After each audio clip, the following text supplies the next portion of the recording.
Well, good morning, everyone. Good morning. It's great being here this morning. I thought I'd dress up a little bit here. I haven't dressed up in a while. So this is actually, I went to my closet, I pulled out a suit I thought maybe I would try to wear for the True Love Project here next week. And I thought maybe I'd class it up a little bit on Friday. And Christine wasn't at home to stop me, you know, so I don't know how it's all working out. You know, I've been losing weight, actually. I've been working on a diet since Thanksgiving. I think I'm down about 16 pounds.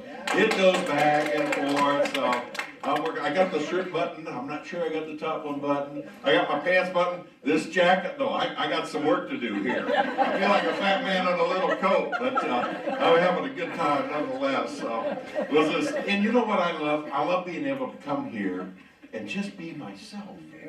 You know, that's what's so cool about it. You know, I feel love in this room all the time. I can just be me. So, and Christine wasn't here to stop me, so here I am. Today's actually, it's been a great start to my day, as a matter of fact. Even though I got up early this morning and I was walking through and praying over what it is that I wanted to share. So many thoughts are coming to mind, and I do hope and I trust that it's all going to come out just right.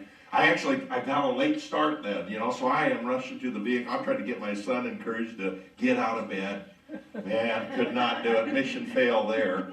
But, oh, Dad, do you want to go, son? Oh, yes, Dad, I want to go. Well, get up. You know, and he just kept sleeping and sleeping. Anyways. But so I found myself running a little bit late to jump in the car there. But it's just amazing because it's always like God's perfect timing.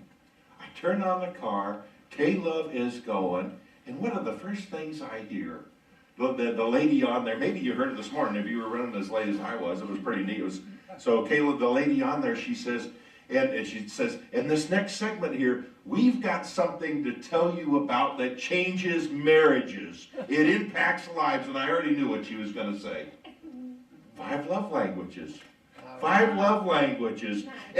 But then she says, and here he is, Gary Chapman is here to tell us all about it. And Gary started going into it, and that's exactly what we're doing next week. So, man, if I needed some encouragement from the Lord, I got it right there and then. And it was just neat. It was just neat. I'm blessed to share a message with you this morning that I'm calling Be Love. And more and more as I learn to walk with the Lord, as I learn to be like the Lord, I am becoming love. In fact, I am at my very best when I am love. You see, because Christ is love, we become Christ when we become love. It's Christ in me, the hope of glory, right? When we get to be love, he just comes to the forefront of things.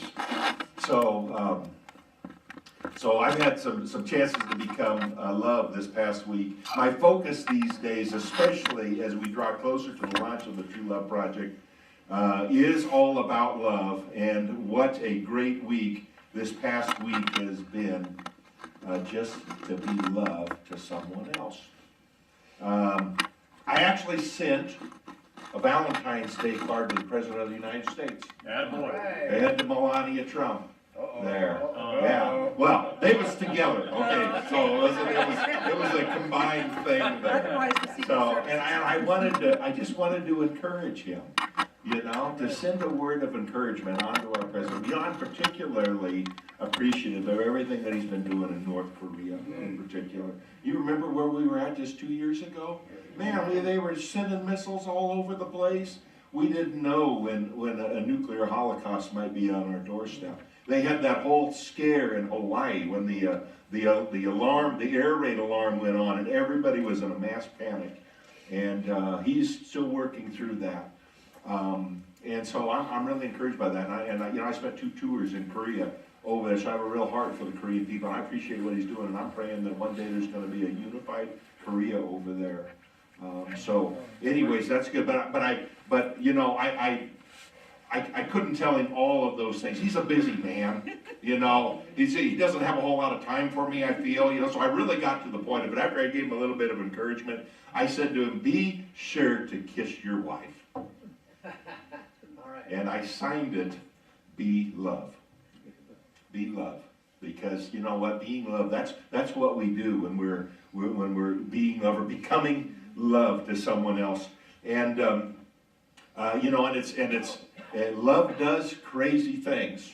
But kissing your wife on Valentine's Day is not crazy, okay? So if you haven't done that yet, let me tell you, it's still technically Valentine's Day weekend, so you get a little bit of a grace. You get it done here before we hit midnight, you're good, all right? You need to do that, right? Kiss your spouses. Make sure that you check the box on that one.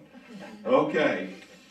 To me, though, when I think about these words, love does, and I may have said that wrong. How I said it in the president's letter to him, this deal, I said to him, love does. Love does is the thing that I was trying to get at.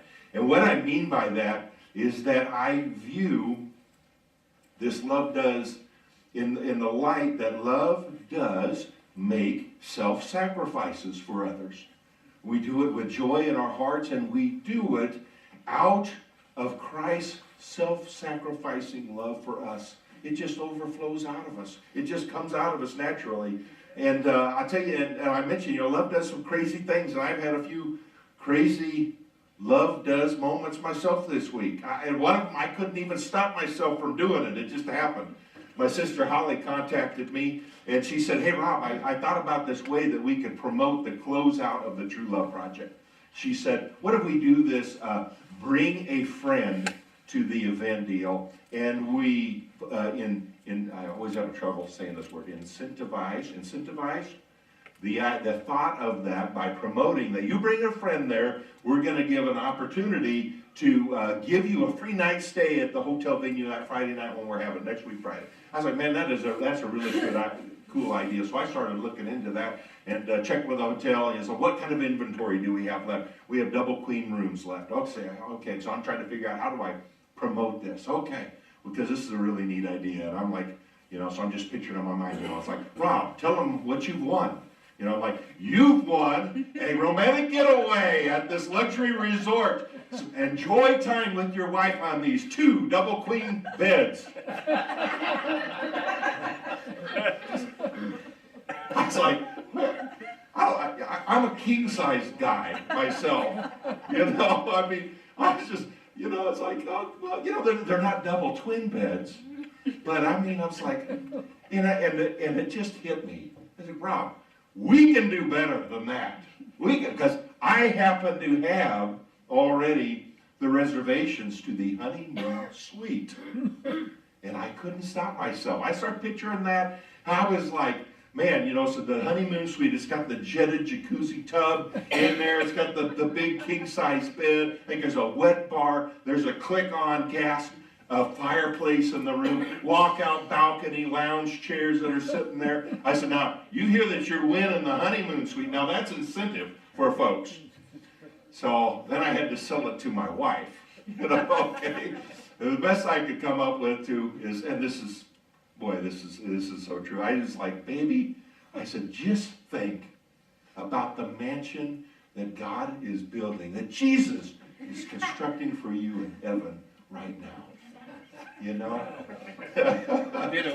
Maybe he'll even add on an extension, but because you're choosing to be love here for somebody else, we know that there's a reward in heaven, right? Our treasures are in heaven. They're not here on earth. And I said, and besides, now I just get to snuggle even closer to you in that queen-size bed, okay? So I made it up to her the very next day there. It was on Wednesday night. We actually went out to celebrate Valentine's Day. Went to town, and I think had a nice romantic time. We chatted, we discussed things, and the next day, of course, I had to take her to the airport and for her to fly out. But we enjoyed some time together there. And she actually, I thought this was a cool thing. Her and her sisters have been planning this surprise trip to Texas for her parents. So her mom and dad living down there. Her mom's birthday, I think, was on Friday this week. Friday this week. The girls sneak in there, so they're living, and this is even more special because Dad Verlin just had some heart issues. They were living more remotely in town. Now they moved into town. They're living with Christine's youngest sister, Carla, right outside of San Antonio. And, you know, it's kind of a temporary thing until Verlin can make sure he's all back on his feet. So they're living there together in the house. Carla, Corinne, the middle sister, flew from California at the same time that Christine flew from here, and they all met in San Antonio. It was just about midnight. Carla, the youngest, and JW, her husband, they sneak off to the airport, they pick them up, they bring them home. Mom and Dad, Verlin and Sharon, they're upstairs sleeping already, so they don't know what's going on. Next morning, business as usual, they wake up. Carla's down there, she's making eggs or whatever in her bathrobe, and they're having a little bit of a chit-chat. She excuses herself, she goes upstairs, she quickly swaps out the bathrobe with the middle sister, Corinne. I think she was wearing a towel on her head. Corinne goes down there and starts doing the same thing, and they wait for Mom and Dad to figure it out, you know. So it was just a big shocker. So then Corinne says, okay, Carla, you can come down now. They figured it out. Christine then walks down as Carla and really messes them up. So it has just been, that's the crazy things that love do. I just thought, man, that is just the funnest thing.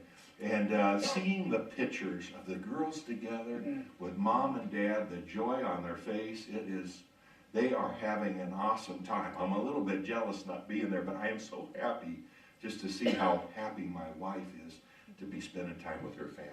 So really, really cool what I got to do.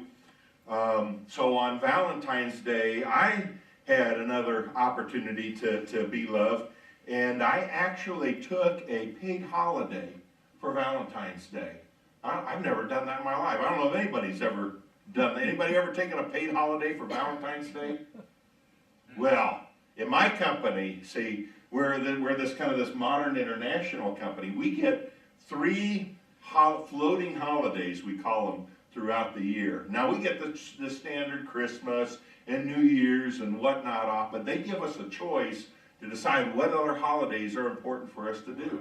You know, and you know, we used to have Columbus Day off, you know, and now that's, you know, it doesn't seem like anybody wants to recognize Columbus Day anymore. So you get to decide what's important to you. I said Valentine's Day is important for me. I took the day off. And I was blessed to be able to go down and deliver meals for neighbors in need. That was important to me. So went in there, we did, and this is something we do every year. And it was a cool thing. I got a chance to deliver to 5 different businesses throughout the valley, and I'm just running around. I got a big smile on my face. I'm coming in there and just saying a happy Valentine's Day to everyone. It was a cool experience, and some of them, you know, they get grumpy. You know, maybe we're almost 30 minutes late with that meal. We're trying everything we can to get it there, but boy, when you hand it over and you got a big smile on your face, it's amazing how, you know, the frustrations of life just kind of seem to go away. What I really like is when we complete all of that, I get a chance then to go in and meet with everybody else that's a part of this event. And we will typically have a meal, sit down together in the gymnasium of Northridge Lutheran is the one that typically hosts it. We come into the gym there, and it's always like old school week for me. I can look out there, I can see all of the people that this is the only time throughout the year that I may get a chance to visit with them, to see them. And it's so awesome. One of them in particular, this lady that I just adore, her name is Georgiana. I don't know if, I'm trying to remember Georgiana's last name, but maybe if I describe her a little bit more, she's probably in her 60s. She is just overflowing with joy all the time. And she always looks forward to seeing me. And she just gives me this big hug, and we just, Georgiana, how are you doing, Rob? It's so good to see you. And we'll sit down, and this time around we had an opportunity to have a meal together. And Georgiana is the pie lady. So she always, of course I love pie. Maybe that's part of where we really connected at, years ago. I don't know. She always sets aside pies for me in particular. And as we close out the event, usually all the leftover pies that they have, they'll sell them and whatnot. And I had, so she'll usually set aside a few pies for me, and I'm typically picking up 2 pies. One of them I'm always taking, it's a pumpkin pie, and I'm taking it home to my son Derek. And the other pie, I'm already thinking about which one of my friends am I going to bless by giving them a pie? And then that's my mission, is to get that out there. And it is always so cool when you deliver a pie to somebody, you know, you're getting smiles back. I mean, it is always so well received. Let's see, where am I at here in all these notes? I'm just kind of going all over the place here, so bear with me.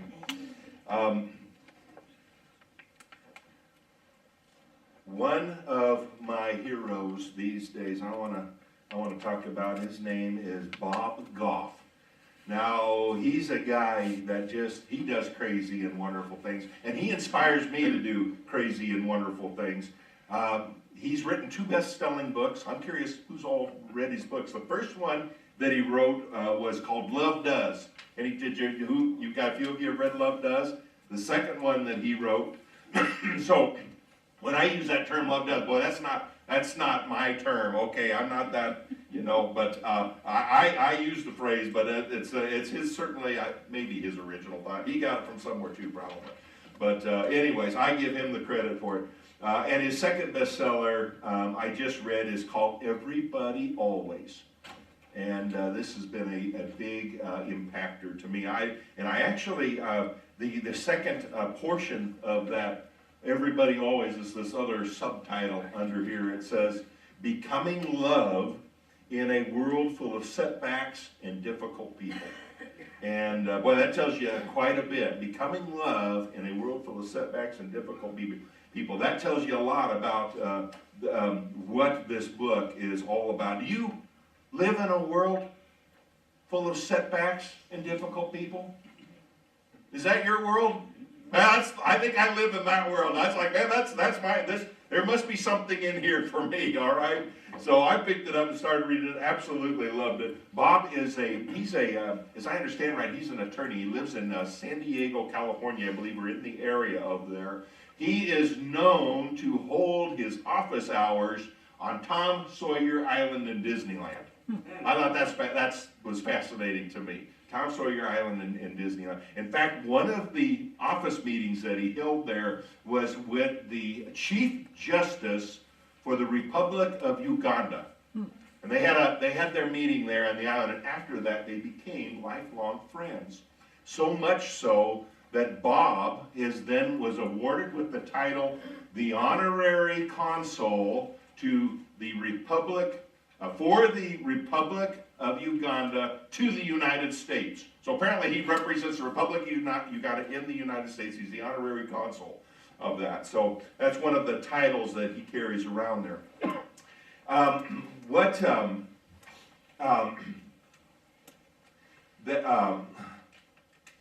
Let's see here. Where am I at here?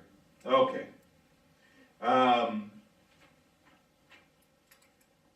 Here are some quotes from his that and he's got several, but these are a few of them that I really appreciate. Here's his definition of how he describes love does in his own words. He says, that's because love is never stationary. In the end, love doesn't just keep thinking about it or keep planning for it. Simply put, love does. Yeah. There's a few more that just really hit me. He says here, I used to be afraid of failing at something that really mattered to me, but now I'm more afraid of succeeding at things that don't matter. I used to want to fix people, but now I just want to be with them. Most people need love and acceptance a lot more than they need advice. And quite honestly, I found they don't take the advice anyways. You know, so why not be loved? Why not be loved? Here's one. When you are in high school, you don't give much thought to what you can't do. Isn't that true? We don't give much thought to what we can't do. He goes on here. For most people, that gets learned later. And still fewer people gets unlearned the rest of our lives. Are you working on unlearning things? And you just think about that. You know, we live in a broken world. We deal with difficult people. And many times we get burned in the process. And what do we say? We just kind of throw up our hands and we say, oh, I won't do that again. You know, I've been burned. I won't do that again. Then our won'ts become can'ts. And we stop trying because it seems easier than failing. And it is. It is easier than failing, but it's not better. Right. Because there is no joy, there is no love, there is no hope in doing nothing. Love is action. Now, I want to tell you why Bob Goff is my hero. You see, if you look at the front cover of his latest book, I just love this one. It's got all of these colored balloons on it. And I'm telling you that it is a fun and an inspiring read. And I mentioned some of the things here of what, with Bob being this consul to Uganda, and he's made some trips over there. And so here's the things that just really impact me on it. Let's see here. Bob was one of the first attorneys ever to prosecute and convict a witch doctor over there in Uganda. And these witch doctors, they are like the village elders over there. Now, and no one stands against them. They have all of this perceived power, but the problem is that their practices are evil. In many of the things that they do, they deal in child sacrifices. They still practice that. Castration, they take young boys and they castrate them for whatever these bizarre rituals are. And the thing is that none of the children ever survived to testify until one day one finally did. And Bob rushed over to Uganda and he got a hold of this little boy and he told him that one of the most powerful witch doctors in the nation had castrated him. And they put that witch doctor on trial and they got a conviction and they put him away. Amen to that. And Bob just didn't leave it there. He went to visit him, and he showed love to that witch doctor, this crazy, bizarre man. And before long, he accepted Christ as his Lord and Savior. And then he started to testify, and he was telling other witch doctors in the country, and they're all looking at him like, who is this guy? He was the top kahuna of the witch doctors, and now he's telling us that power comes from Christ? Man, and it started to change lives. And the veil, this darkness, this perception that these people had, that these witch doctors had all of this power, it was all of a sudden like Dorothy, who goes behind the curtain and she sees that the Wizard of Oz is just a man. And the spell was broken. And now all these witch doctors are looking around. What do we do now, Bob? They're coming about, what do we do now? We don't know what else to practice. We can't even read and write. He says, I'll help you with that. He started a witch doctor school. He started teaching them how to read and write. And he paid for all of the books. He only sent them 2 books, by the way. The Holy Bible and the first bestseller that he has, Love Does. And just amazing things that he's just started to share from all of that. It is really cool. I got to find my place here. One moment here. I want to tell you a spoiler. So if you haven't read the book, you might want to close your ears. Because these little balloons that are on the front of it are not actually little balloons. They are the fingerprints of all of the witch doctors who have now gone through his school and graduated. And I think he's on to his 3rd graduating group of them. And it's just, to me, it is just so amazing what he's got going on. He says that he is present for every graduation, and he pins a medal on the chest of each one of them. And he hands them this literary certificate from the government of Uganda, and then he just freaks them out. because they don't understand what love and affection is over there. And so he takes their cheeks and he puts them in his hands and he kisses them on the forehead. And then he whispers in their ear, he says, "You don't go taking any children from the village, or I'll come find you." And he says they all have this nervous laugh because they don't know whether or not he's serious, which he is, or he's just joking with them, and it all depends on the heart condition. What did they really learn in that school? You know, was their heart changed or not? And he says that he has looked into the eyes of some very dark individuals, as evil, foreboding, that there are some real scary eyes that look back on him. And he honestly says it might even freak him out more than it freaks them out to do what he does, but he does it as an act of love. We need to love our enemies. And I think that's one of the biggest things that he's been helping me to understand. If you are faithful, that love may return to you. In fact, one night he shared a story. They'd had a class that had graduated, and he went back to San Diego, and his phone rings in the middle of the night. And it's two of the graduates, two of the witch doctors that graduated, and they're calling to tell him that a young boy has just disappeared from one of the villages there.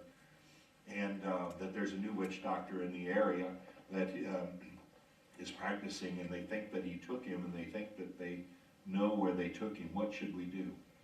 Bob's like, and his boxer's standing up on the top of his bed at this point. What should we do? We need to go and find him. Go get the boy back. They said, right you are. And about 4 hours later, they wrote him back. They sent him this text, and they said, the boy has been recovered. And they wrote at the end of their text message to him, love does. And it was like, they get it. They get it. And just so many encouraging things. So it's a great read here. I'm actually passing this book on to Joe. I promised this book to Joe. I'm sending this one over to you, brother. So make sure you get it before you head out of here today. Everything I find myself wrestling with these days, I resolve by being loved. In fact, that is the advice, when I've been giving advice, the advice I've been giving to those who have an ear to hear. And Jesus said in Luke 6, but to you who are listening, I say, love your enemies. Do good to those who hate you. Bless those who curse you. Pray for those who mistreat you. If someone slaps you on the cheek, turn them the other also. And if someone takes your coat, do not withhold your shirt from them. Give to everyone who asks, and if anyone takes what belongs to you, do not demand it back. Do to others as you would have them do to you. And in Matthew 5, he added these words, a very similar way that he said it, but he added these words, if anyone forces you to go 1 mile, go with them 2. Folks, we need to go the extra mile.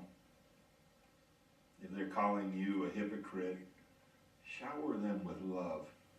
If they're calling you worthless, do something joyful to surprise them. Bring them a pie. I've resolved some things with pies and cupcakes. Man, I'm telling you, don't allow things to fester. Don't focus on the negativity. Do what your Father in heaven would want you to do. And he wants us to be loved. I'm blessed to say that I don't have too many personal enemies left in this world, because if they have remained within my sphere of influence, if they have remained in an area where I can reach out to them, I have reached out to them, and I have turned my enemies into friends. And boy, with the internet these days, you can reach the whole world. So, try. They might not hear you, but maybe you'll win a friend for life. Since we are currently walking through a biblical financial principles series, and I teased you with some of this last week because this is just a really cool story that I need to share with you, and the time remains, so I got to be quick here. This is what I told you last week, and it was something that I had just experienced freshly once again. Wow, I got an opportunity to be loved. And here's the principle I mentioned. You cannot outgive God. You cannot outbless God. Now, these quotes are not from the Bible that I could tell. Pastor Larry might have to correct me on that. Although I'm certain you've heard them numerous times. This statement, you cannot outgive God. It comes from our understanding of what the Word says. I mean, and boy, when you look at it, I mean, who can outgive the greatest of all givers, right? John 3:16. For God so loved the world, he gave his only begotten Son, so whoever believes in him would not perish, but have everlasting life. We cannot outdo that. We can't outgive God. It's interesting to me, though, that these words I came to accept Jesus and as my Lord, and I trust him with my eternal salvation, but I have struggled to trust him with my finances. Tough thing. God says to us in Malachi 3:10, bring the whole tithe into the storehouse, that there may be food in my house.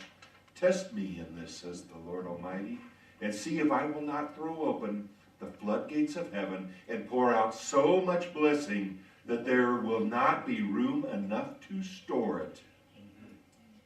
2 Corinthians 9:6, it says these words. Apostle Paul writing, he says, remember this, whoever sows sparingly will also reap sparingly, and whoever sows generously will also reap generously. Each of you should give what you have decided in your heart to give, not reluctantly or under compulsion, for God loves a cheerful giver. And God is able to bless you abundantly, so that in all things, at all times, having all that you need, you will abound in every good work. So how does all of this work? What are you telling me here, Rob? Well, that's exactly what I've been dealing with, Pastor, as we've been walking through this. You know, what is the Word saying? What should come out of that? And you know how the Lord teaches us things? Typically, he sends an example. He sends a little test. He sends something your way. Now, you can choose to participate or not. It's up to you. But he usually finds a way to show you what it is that he's talking about. And he sent to me an opportunity to be loved. 3 weeks ago, I was faced with an opportunity to love on a family who needed it. And I care for this family. I don't want anything ill to come to them. I don't want to see them distressed. And I believed that there was nothing going on in their world that was causing this to happen. And so I resolved that I would not see them fall to an ill fate. And several brothers joined me, and we resolved to figure out a way to help them through this situation. So I committed in my heart an amount to contribute to help. And we all came up with the money that was needed. And we restored them in that moment.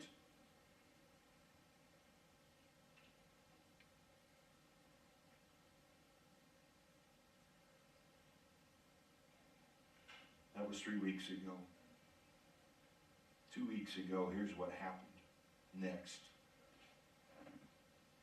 I was sitting on a conference call at work when I received an email from the CEO of my company. Then I opened it up, I was chasing a squirrel. I'm supposed to be listening to what everybody else is saying on the phone.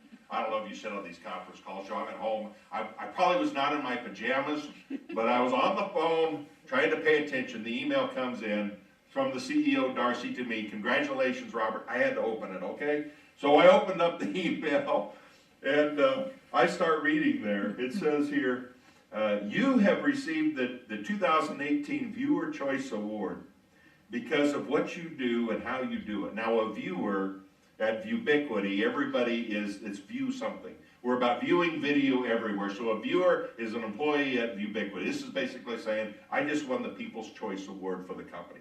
Oh, okay, cool. What is this? You know, is this a joke? I'm thinking to myself. I start reading further.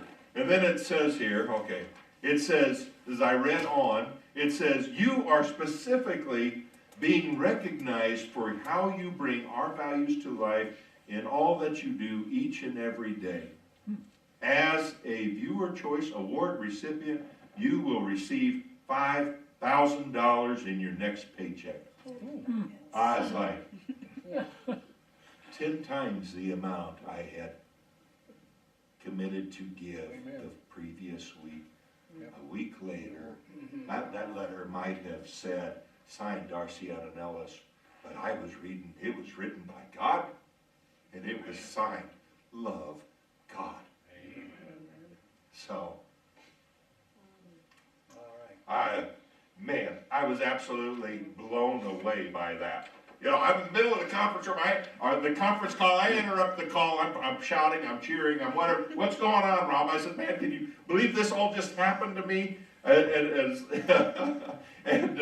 before I knew it, it was public throughout the company, and I've got fellow co-workers all around the globe that are sending me these congratulatory remarks, and it was just such a neat thing. I think about, so, I mean, it taught me you cannot outgive God. He knows our situation. He knows our very heart of hearts. He is faithful. He is just. He is true to his word in all things, all the time. God is good. Amen. In Luke 6:38, it says, given it will be given to you. A good measure, pressed down, shaken together, running over, will be poured out into your lap. For the measure you use, it will be measured back to you.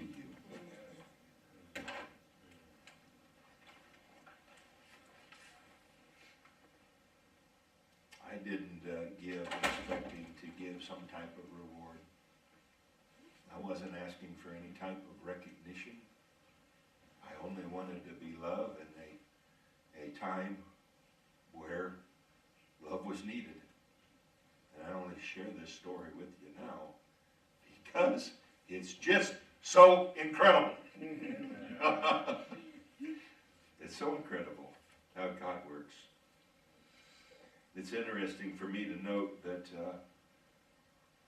what I gave was not from my tithe, but was above my tithe. And in fact, the last time I had something amazing like this happen to me, I was in a very similar situation. We started out, we were young as a church body here. We had an opportunity to bless a missionary heading over to India.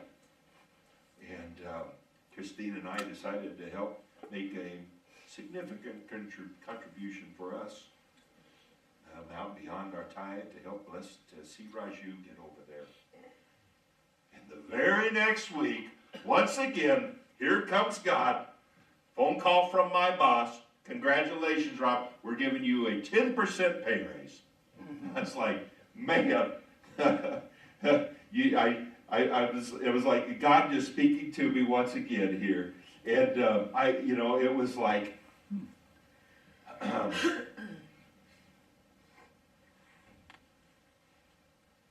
where we might have been struggling to give our 10%, God's saying here, you having trouble giving your 10%? Well, I'll tell you what I'm going to do, Rob. I'm going to give you another 10%. So here you go. Take this 10%. Be sure to give it back to me and trust me in it. Trust me in it. Folks, I've still struggled to trust him in it. But I'm finally starting to understand that giving is all about our heart condition. And when we give, we're cheerful givers. God just opens up the floodgates of heaven and he pours it out upon us. So I want to encourage you to really reflect on what you're doing in your tithing. It will change your life. It will change your life. I want to close with this one last story here from Bob Goff. Talk to you a little bit about that young boy who was castrated. The story wasn't over for him. Bob brought him back to the United States, paid for that young man to receive a reconstructive surgery, and on his 10th birthday, Bob took him. He asked him, what do you want to do, Charlie? And Charlie said, I want to go climb Mount Kilimanjaro. Bob said, okay, we're going to Mount Kilimanjaro. Took him out there. They started climbing that mountain, and Charlie is only 10 years old. He couldn't quite make it all the way to the top. But Bob stopped where they were at, and Charlie had had enough, and he started pinning medals on Charlie's chest. He said, Charlie, you are brave, and he pinned a medal on there. Charlie, you are courageous, and he pinned a medal on there. He said, Charlie, you are a mountain climber, and he pinned a medal on there. And he didn't tell Charlie how much more further than he needed to go. He turned Charlie around, and he had him look down the hill, and he said, Charlie, look how far you've come. Look how far you've come. And that's what we need to do, folks. We need to be love, and we need to encourage people right where they're at. Look how far you've come. Rob, look how far you've come on that diet. So, all right, I'm getting there. And that's all I got. God bless you today. Thank you for watching. For questions on today's video, please reach out to us at www.flatheadekklesia.org.